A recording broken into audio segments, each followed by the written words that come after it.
centuries, sailors who braved the danger of the high seas dreamed of a vessel that wasn't vulnerable to the whims of nature, one that could slip underwater in stormy weather and resurface again in more favorable conditions.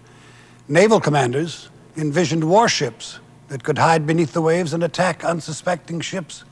In the mid-19th century, the first successful hand-propelled submarines began working with the Navy, and from beneath the sea, an entirely new form of warfare emerged.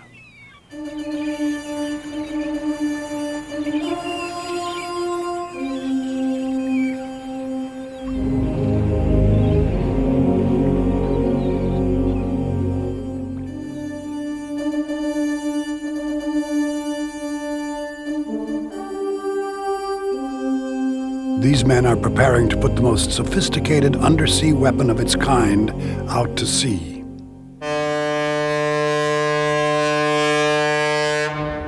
The USS Jefferson City is one of the U.S. Navy's newest class of nuclear-powered attack submarines. Although she has been in service less than 2 months, her crew has drilled together for 2 years. The men aboard are among the brightest and most capable individuals serving in the Navy. Each one is a volunteer. Each one has chosen the silent service.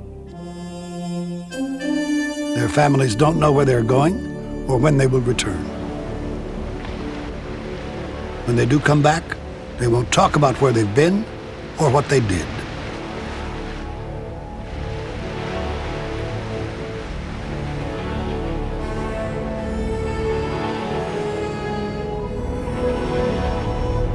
Quartermaster shifting, red yellow sounding, red 12 feet, yellow 14 feet.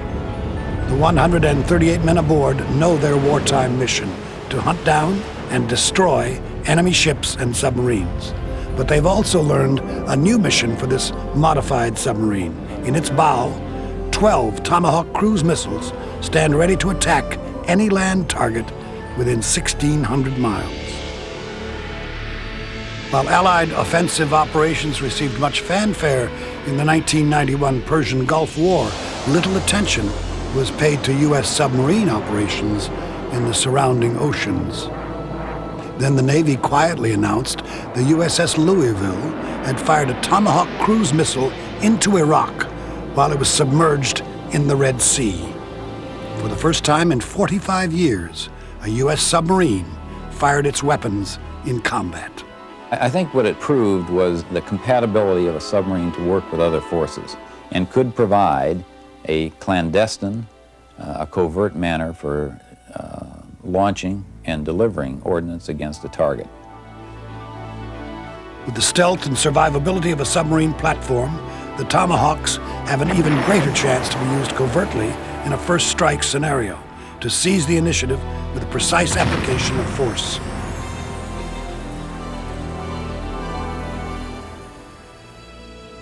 Aboard the Jefferson City, the crew prepares to dive into the ominous black world of inner space.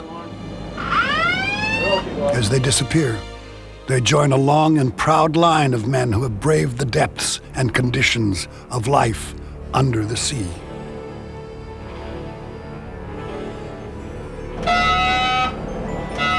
Today's modern submarines bear no resemblance to their ancestors. For centuries, inventive minds had wrestled with one design after another, trying to perfect a reliable undersea boat.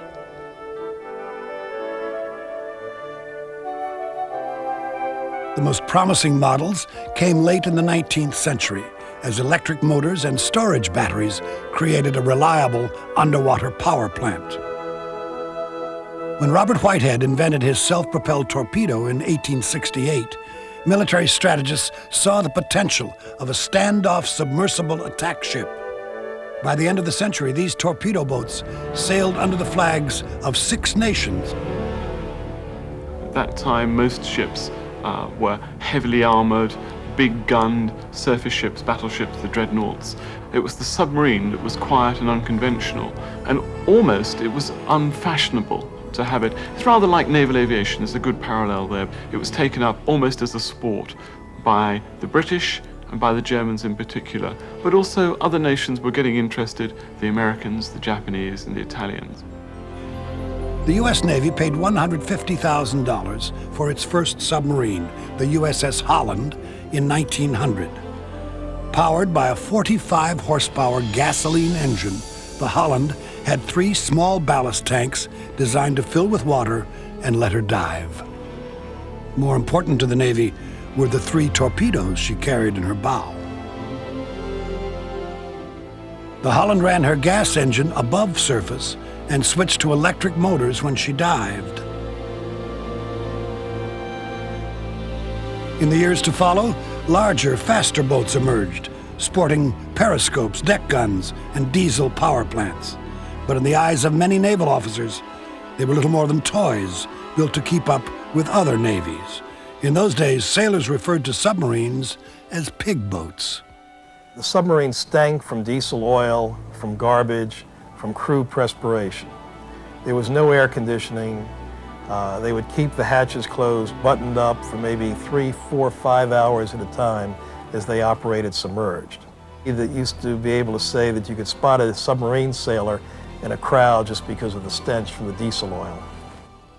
It was halfway around the world where submarines had their most loyal enthusiasts. By 1914, the German High Command had built 29 Untersee boats and had plans for hundreds more. The subs, called U-boats, carried a crew of 35 men. You couldn't really call it a submarine because it really wasn't an undersea boat. It was more a submersible. In other words, it was designed to cruise on the surface and only dive in the event of danger or to attack a target. When war broke out in Europe, most observers anticipated a bloody confrontation between the German and British navies, but each side held their warships back, preferring initially to blockade each other's harbors. Within weeks, the U-boats were out on missions throughout the Atlantic. Armed with powerful radio receivers, they counted on secret agents around the world to transmit the location of cargo ships bound for England. When they spotted the smoke from a convoy or a merchant ship, the submarine would race at high speed until they could identify what kind of a target it was. Once the U-boat identified the target, its direction, its general speed, then the submarine would submerge. Underwater, at a speed of 5 or 6 knots, it could only travel for about an hour. It would then line up, using its periscope, line up the torpedo shot, fire, depending upon the size of the target, the importance, 1, 2, 3, maybe even 4 torpedoes. In September of 1914, a lone U-boat came upon 3 British light cruisers off the coast of Holland. The sub's crew fired 5 torpedoes. In less than an hour, all 3 British ships were at the bottom, taking with them the lives of 1,400 men. The attack shocked the British Admiralty, most of whom had felt submarine warfare was sneaky and uncivilized. Basically, submarines had a good tactical success in the war, in that people were scared of them. The British Grand Fleet rarely put to sea. It wasn't thought that a submarine could sink one of their mighty battleships, but they were still concerned about it. But no other sinking aroused world opinion as much as the passenger liner Lusitania. The pride of England, she was the largest transcontinental ship of her time. The Lusitania was returning from the United States and just off the coast of Ireland when she crossed the path of U-boat 20. Low on fuel, with only 3 torpedoes on board, U-20 was headed home. Upon sighting the liner, U-20's commander fired 1 torpedo. In just 18 minutes, the Lusitania slipped beneath the surface, along with 1,200 passengers, 128 of them Americans. The Lusitania incident, which is credited by many people as being the single most important incident in bringing the United States into the First World War, bolstered the morale of the German submarine service. It also made the Royal Navy sit up and think about anti-submarine warfare operations and made them develop those, particularly the use of surface ships and aircraft. International outrage forced the Germans to adhere to rules of restricted warfare. The regulations, dating back to the 16th century, required attackers to grant safe passage to cargo crews before sinking their ships. But as the war went on, German admirals saw their sink-on-sight tactics as the only way to stem the flow of supplies to the Allies, and the sinkings continued.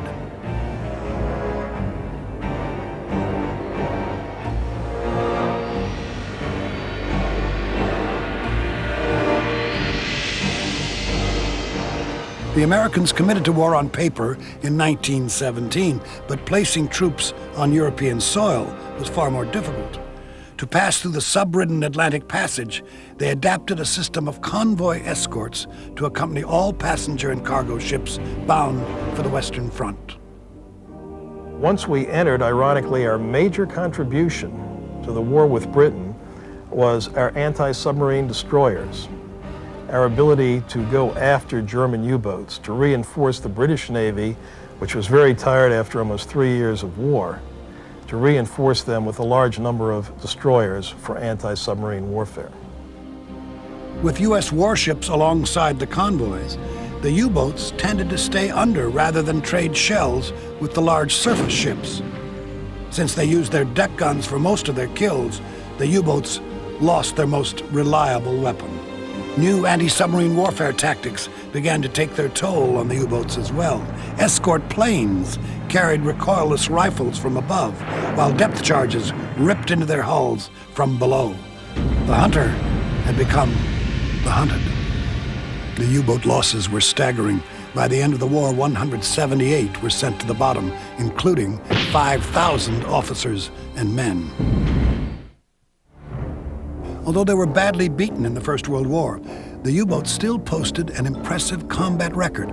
Over 5,000 ships sunk, including 350 warships of the Royal Navy. Britain called for submarines to be banned, along with gas warfare, at the 1921 Naval Disarmament Conference.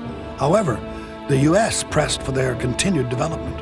The U.S. naval design of submarines at the beginning of the interwar period went down the route of domination of the Pacific Ocean fleet commanders' views. In other words, they wanted to have a cruiser-type submarine capable of very long patrols, most of which would be on the surface, diving only to attack targets.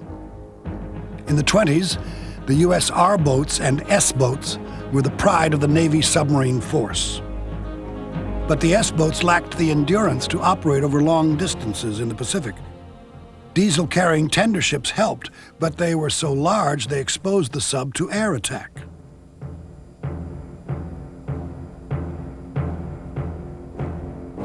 Seaplanes were introduced to extend their operational range, but they slowed the S-boats even more.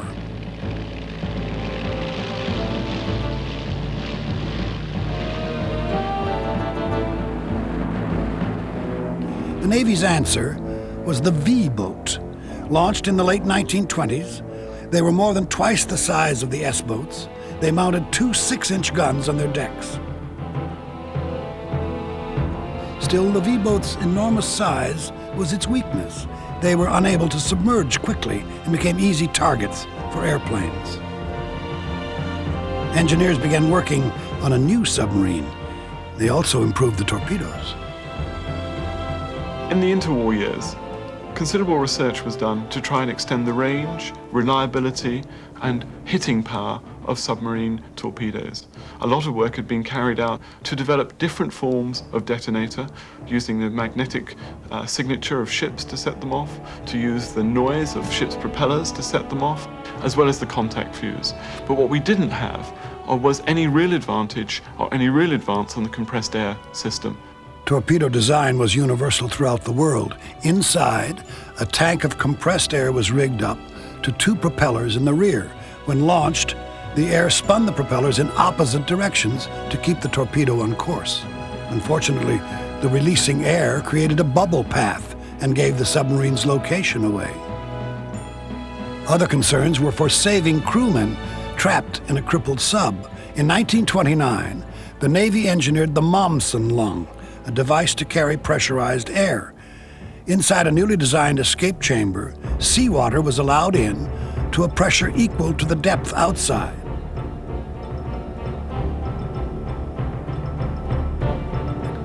By controlling their breathing and rate of ascent to the surface, the submariners finally had a workable means of escape.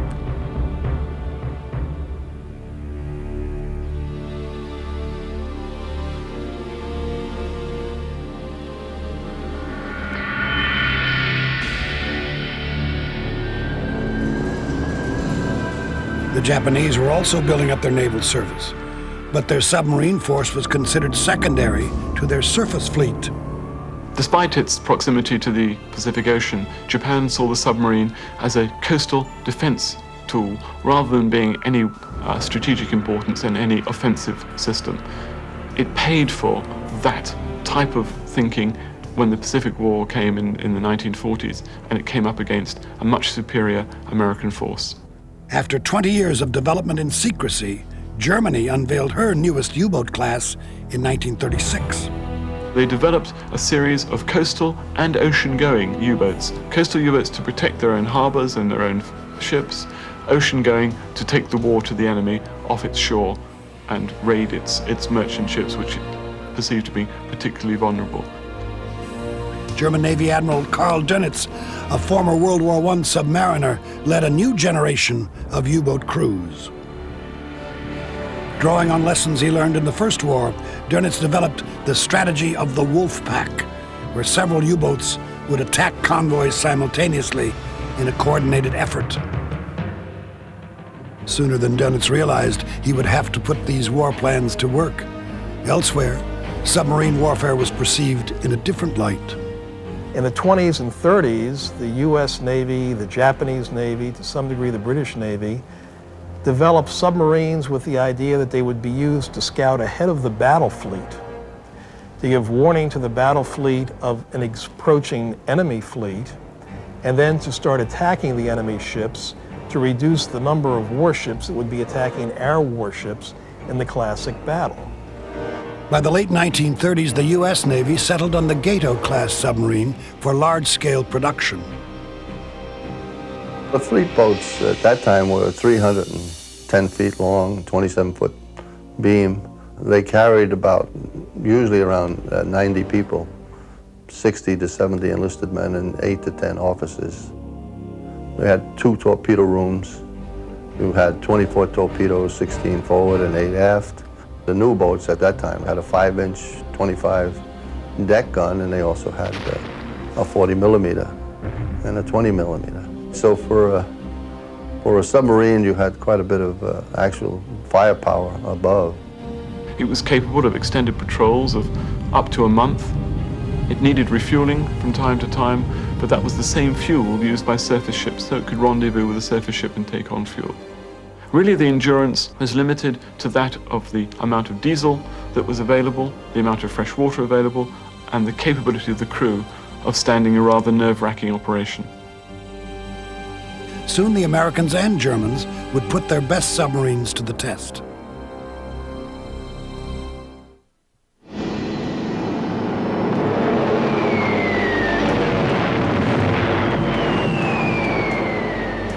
When the Japanese attacked Pearl Harbor, they all but crippled the offensive striking power of the U.S. Pacific Fleet. That same day, the Chief of Naval Operations telegraphed a one-sentence order to the fleet at Pearl: execute unrestricted submarine warfare against Japan. Japan, during the Battle of the Pacific, required natural resources to come in from its captured territories in Indochina, Indonesia, and the Pacific Islands. The United States realized that a strategic attack on those resources would start to bring Japan to its knees. 51 fleet subs were given the task of interdicting Japanese shipping. Only volunteers were allowed on board. Anytime a crew member wanted to leave the submarine, his request was granted, no questions asked. One by one, they left the island of Oahu, only to pair up later in packs of 3. This first patrol that I went out on, the boat was painted sort of like camouflage in a light blue and gray. And when you saw that, you knew that we were going to go into a shallow water area. And we did. We went up into the Yellow Sea. We had a whole series of patrol areas. Areas divided up for a particular submarine or a particular wolfpack that concentrated on these areas where the traffic most likely had to move. There was essentially no commercial traffic outside of Japanese ships. in those areas. There wasn't any commercial traffic, say a British ship or another independent commercial ship. Essentially every target was an enemy target. The average mission of a fleet-class submarine required it to carry 16 or 18 torpedoes. It had a range of about 12,000 to 14,000 yards at a speed of about 30 knots. So it made it capable of outrunning most ships. But its range was relatively limited, and it had no maneuverability as we know it today. It was free running straight to a target. By the summer of 1942, fleet subs were outfitted with surface radar, giving them eyes to determine the range and bearing of enemy ships. For 18 months, subs were the only U.S. ships to penetrate enemy sea lanes. We had two types of attack, fundamentally two types of attack. We had night service attacks on the surface, and we had a daylight attack and sometimes night attack from a submerged position. We would be looking for targets, tracking with radar and so forth, picking up targets as far distant as we could, then closing in, getting as close to the escorts as we could, getting inside the escorts, if possible, into an escorted convoy, and making attacks both with stern tubes and bow tubes on the surface amongst the convoy itself. Some of those were very, very successful. During the war, you gained experience very, very rapidly. The entire ship learned fast, and you became a very seasoned, combat-capable individual in very short order. But patrols close to enemy shores often brought a quick response from Japanese destroyers and anti-submarine aircraft. We'd be laying down there, say 400 feet, and you'd hear this little noise, and then you'd hear the explosion. And it's like being inside of a big drum and somebody beating on the outside of it with a hammer, you know. It's just a loud noise. And if you take, you know, 200 or 300 of these or 60 of these things, you know, you've taken a lot of punishment. There were several times after this was over with and we'd been down all day and you couldn't even light a cigarette. It wouldn't stay lit. You couldn't light a match. That's how bad the air got. In September 1943, a new electric torpedo was introduced that didn't leave a wake behind it. Still, given the choice, many fleet boat skippers preferred the faster compressed air torpedoes. The fleet boats were always on call for lifeguard duty. At one time, 22 subs were committed solely for the purpose of rescuing downed airmen. Over 500 Army, Navy, and Marine aviator pilots were saved. Among them was a young Navy pilot, George Bush.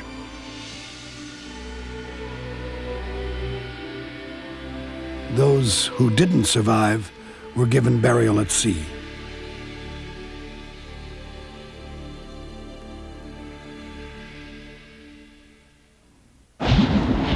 Although submarines comprised less than 2% of the U.S. Navy's entire fleet, by the end of the war, they were responsible for 65% of all Japanese ships sunk. But that success came with a price. 1 out of every 4 submarines that left never came back. When Britain declared war on Germany in 1939, their navies returned to the same seas where they fought 25 years earlier. The fight for the Atlantic would be the longest battle of the war. The United States began exporting massive amounts of weapons and ammunition abroad under the Lend-Lease Act of 1941. Again, as in the First World War, cargo ships had to cross the Atlantic, where the U-boats were waiting. Like the Americans in the Pacific, the Germans divided the Atlantic Ocean into sectors, assigning boats to specific patrol areas. On the surface, there were 4 men on the conning tower. Each had a sector of 90 degrees. And he scanned the horizon back and forth as soon as he saw smoke on the horizon. Then we knew that we were close to a convoy, and we couldn't go any closer. Upon spotting a cargo ship, the crew would radio its position to the Unterseeboot headquarters in France. The closest subs in the area were then sent to rendezvous with the first U-boat. And after dusk, then we closed in, always on the surface. And we went in front of the convoy, stopped there, and sunk into the upcoming convoy. A convoy is usually of 50 or 60 freighters, and they run in 4, 5, 6 lines next to each other. So we run in the middle of the line, shot the front torpedoes in a fan, 3 or 4 torpedoes, several targets, and the aft torpedo also into the other line. We very seldom took a military a cruiser or a destroyer because we were fighting war material, foodstuff, and every freighter was more important than a cruiser. The Wolf-Pack attacks were initially successful, but history began to repeat itself, and Allied countermeasures began to take their toll. B-24 Liberators forced the U-boats underwater until they either surfaced or sank. Destroyers carried new sonar equipment that picked up the sound of the submerged U-boat propellers. Armed with depth charges, they guessed the U-boat's depth and set the charges to explode above and beneath them. When he dropped his depth charge, the splash of the depth charge we heard in the boat. And then we counted and waited when they exploded. And that was terrible. That was terrible. Because you sit there completely defenseless. You cannot do a thing about it. You have only to pray and to hope that the depth charge won't hit. The U-boats countered late in the war with a snorkel device that allowed them to run their diesel engines underwater. However, this also had the effect of keeping them under longer, and their effectiveness was lost. In the closing days of the war, the U-boat crews had only one chance in 10 of surviving a patrol. By the time Admiral Dönitz surrendered to Allied forces, only 7,000 crewmen had survived from an original U-boat force of 39,000. In the Mediterranean, British submarine operations concentrated heavily on German cargo ships, successfully interdicting German supplies bound for Rommel's Africa Corps. By the end of the war, 80% of all ships lost on either side were destroyed by submarines. Throughout the Second World War, submarines proved themselves to be formidable weapons, but they had limitations. Rarely could a submarine stay submerged for more than 20 hours. Scientists and engineers on both sides had labored to devise an engine that could power the submarines for days without the need to surface. The greatest single breakthrough in propulsion systems came in July of 1945.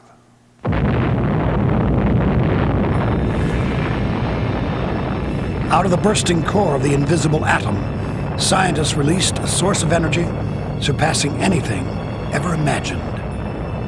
Since nuclear fission is non-combustible and needs no oxygen to release energy, its potential as a submarine power plant was irresistible.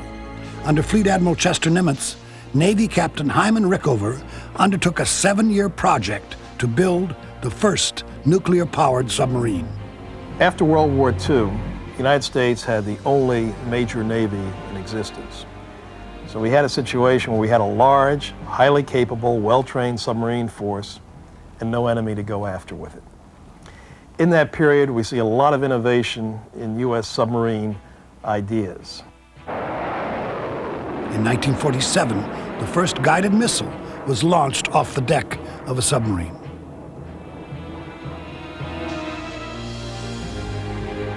Subs were outfitted in 1953 with airtight hangars to carry another guided missile, the Regulus. The nuclear warhead, Regulus had a range of 500 miles and cruised at the speed of sound.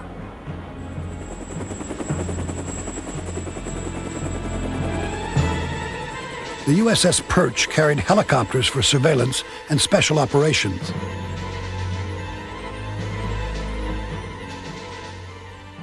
In the Korean War, Perch put a party of British commandos ashore for destruction of a railroad bridge. With just one casualty, the crew returned to the Perch and slipped back into the ocean. Another mission for submarines was air defense. Radar picket boats far off the coast maintained a round-the-clock watch for a surprise air attack throughout the 1950s. The first attack subs carried huge sonar sections to listen for and track other submarines. By 1954, Admiral Rickover's team had succeeded in building the Nautilus, the first submarine to be outfitted with a nuclear engine. Suddenly, instead of a submarine doing 10 knots for an hour underwater, it can do 10 knots for a year underwater.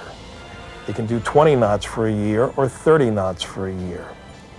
With a diesel-electric submarine, doing 25 knots will deplete your battery in a few minutes. The submarine, for the first time, becomes a true underwater vehicle. Not a surface ship that submerges for certain periods of time, but a true underwater vehicle.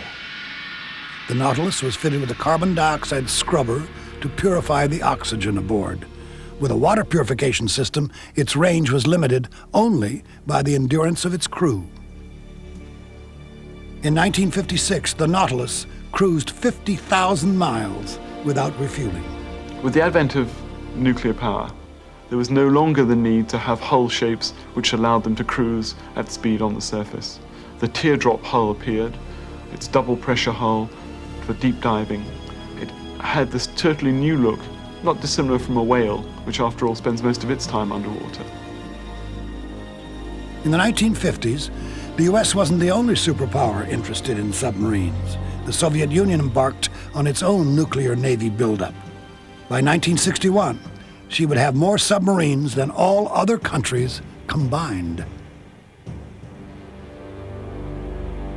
In 1957, she shocked the world with the launch of the first satellite. The firing of Sputnik and the Russians putting Sputnik in space was such a surprise and caught us off guard scientifically.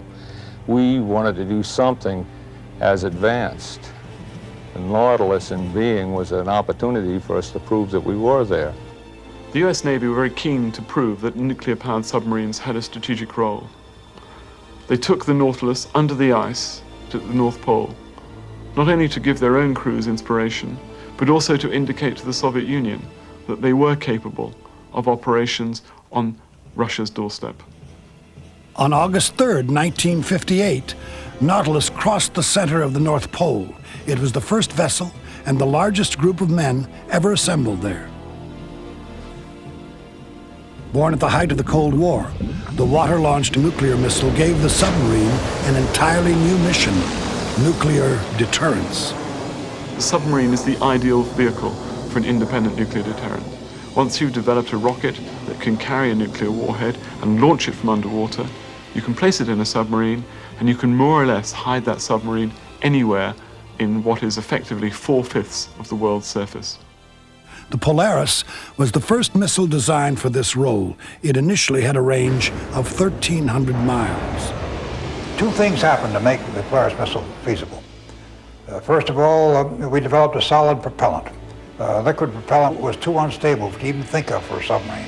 Then we developed a miniature nuclear warhead, so that combination of a solid propellant with a miniaturized warhead permitted us to put the Polaris missile together in such a form that we could carry it without any problem in a submarine hull. The atomic-powered Polaris subs presented a new challenge to their crews. They could operate longer than it was practical to keep men out to sea. The blue and gold rotating crew concept allowed the Polaris subs to operate with little interruption. The normal patrol was for 60 days. Submarine would then come into port alongside a tender. The crew would leave the submarine and a second crew would take over. They'd have about a week or 2 weeks turnover, replenishing the submarine, repairing any items that went down on the 60-day patrol.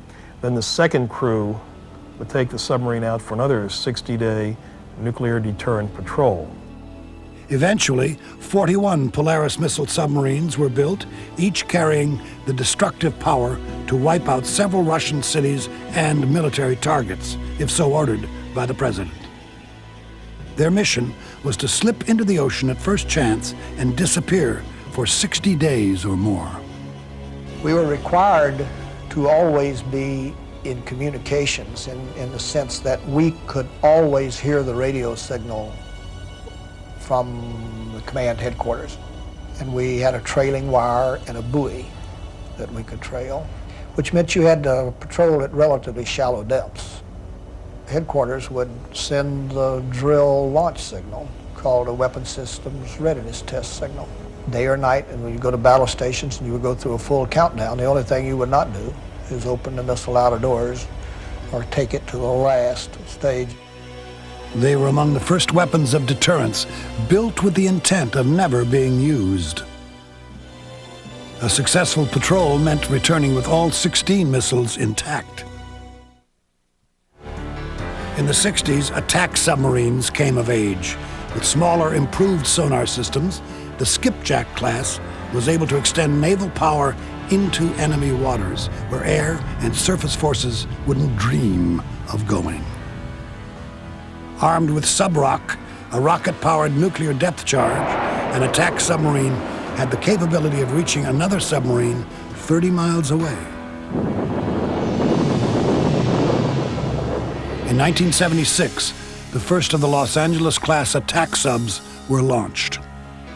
The best weapon to attack another submarine with is a submarine. America developed the Los Angeles class, nuclear-propelled attack submarine, to do just that. To attack marauding Victor and Dracula class Soviet submarines, but also to penetrate their bastions and to attack their own missile-carrying boats of the Typhoon class or the Delta class. The improved Los Angeles-class attack sub's mission is to seek, not hide. At the heart of the ship is the sonar room. Here, underwater sounds are transcribed on screen for visual rather than auditory recognition. To receive messages, a towed antenna can be floated to the surface, or the sub itself can surface and raise its antenna. Low-frequency transmissions relay everything from enemy ship locations to the latest sports reports. Some of the best officers and crews in the US Navy man these Los Angeles-class boats. They are equipped with the latest technology in terms of computers and in weapon systems. The Mark 48 is the Navy's premier attack torpedo. Technology in terms of torpedoes and other weapons has moved on apace since the Second World War. The first step was to develop wire guidance, some 30,000 yards of wire, which would allow a submarine to be maneuvered by the torpedo officer to an attacking position. We can program the torpedo a little bit. We can tell it how fast to go, how deep to search for it, look at what angle, how far out to go before it turns on and goes active. We control all those things. Homing heads provide an active system which allows a torpedo to sniff out the weak spots in an enemy's hull and go for the weakest point. It recognizes the target and from its own data bank can select the weak point to go for. It knows, for example, where the hatches are, and those are going to be the weakest point in the pressure hull of the enemy submarine. In 1982, the Ohio-class nuclear deterrent submarine was introduced as the older Polaris submarines were phased out. Their size is enormous. At 560 feet, they are almost the length of 2 football fields.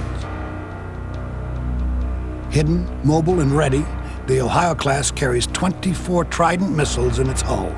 Each Trident has a range of more than 4,000 miles and carries up to 8 independently targetable warheads. The Trident boats have a complement of 155 men on board. They not only have their own defensive systems of torpedoes, but they also have a very complex and very sophisticated sonar suite, which enables them to lay undetected and keep out of harm's way. Their 65 to 70-day mission involves patrolling, probably in the North Atlantic and the Arctic Ocean, within range of the former Soviet Union or other targets which the United States government considers to be worthy of such nuclear deterrence. Their aim is to remain there undetected for that length of patrol time and come back. But no matter how advanced the systems and electronics have become, it is the 20-year-old men who must run them. Today's submariners are entrusted with equipment and responsibility that was unimaginable 20 years ago. Clearly, we're looking for people who have technical knowledge and certainly have the ability to learn. We're looking for people who want to succeed and have a desire to improve themselves, because this business is one of an individual moving up. We don't have a situation where a person can establish a quiescent level of performance. I mean, in our business, you're either going up or you're going down, and we want our folks going up. Submariners are quick to remind you that in their environment, they not only need to operate their electronic systems, but they have to know how to repair them as well. Under the sea, they have only themselves to rely upon to keep the sub mission ready. Additionally, they have to learn to handle every other system in the ship in the event that they are near that piece of equipment during an emergency situation. It takes most men the better part of a year on board before they earn the coveted dolphins. Like wings to a pilot, they are the mark of pride, professionalism, and above all, sacrifice. Congratulations and welcome. The young officers, the young men who serve on submarines do give up a lot. They find themselves operating isolated in many cases from their families for long periods of time. They find themselves in a circumstance where they are giving a tremendous amount to this nation. I would certainly take my hat off to every one of our submariners, and I can tell you that we are certainly getting a very, very excellent group of young men into the force today, and we look on continuing that same tremendous record of performance that has typified and characterized submarines in the past 35 to 40 years, and I'm sure will go on well into the next century.